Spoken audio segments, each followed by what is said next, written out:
Here's why you should avoid fake hormones to balance your hormones. Now, did you know that most of the hormones that you're using, so whether that's estrogen, testosterone gels, progesterone, these could be pills, creams, the patches as well, these hormones are synthetically made. And even the bioidentical plant-based methods of using these hormones, again, these are not the same as your own natural endogenous hormones, of course, that your body makes. Now, one of the drawbacks of using these fake hormones is that there are always feedback loops back to the brain, and this can then cause downstream problems and often is just masking the original problem by eliminating the symptoms. So whether that is maybe the hot flashes, libido issues, by using your hormones, the symptoms may start to improve, which you may have experienced, but you're not necessarily addressing that root cause as to why the hormones are out of balance in the first place. Like some of the things that we don't talk about: lack of enough natural sunlight exposure,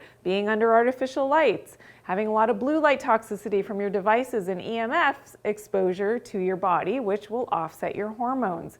The inflammatory process, leptin issues, so leptin resistance. You maybe have heard me talk about insulin resistance and how leptin and insulin are related. Nutrient deficiencies as well can also make your hormones get out of whack. Magnesium is a big one here, and we know that most of us have a magnesium deficiency because we simply don't get enough magnesium in our diet any longer. The good news though is that there are a lot of natural ways that you can balance your hormones. I have a ton of different videos on these different topics: leptin, insulin, but also menopause. So please check out this video, Menopause 5 Tips They Never Told You. I'll see you there.